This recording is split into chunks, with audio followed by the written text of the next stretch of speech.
PCB की इंजमामुल हक को बड़ा ओहदा देने की पेशकश। इंजमामुल हक को पाकिस्तानी टीम का चीफ सेलेक्टर बनाए जाए इम्कान। ज़राए के मुताबिक अगले हफ्ते पीसीबी नई सिलेक्शन कमेटियों का ऐलान करेगा। इंजमामुल हक पहले भी ओहदे पर काम कर चुके हैं। आइंदा हफ्ते डोमेस्टिक क्रिकेट स्ट्रक्चर का भी ऐलान होगा।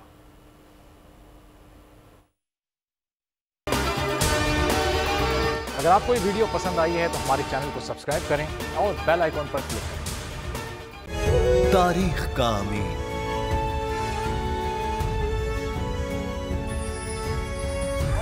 आजादी की अलामत,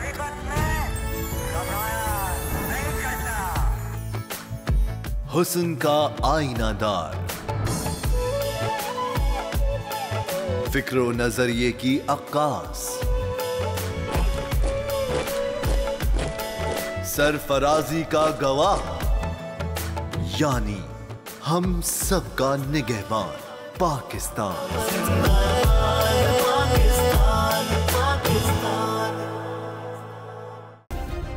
सब्सक्राइब करें और बेल दबाएं ताकि कोई खबर रह न जाए।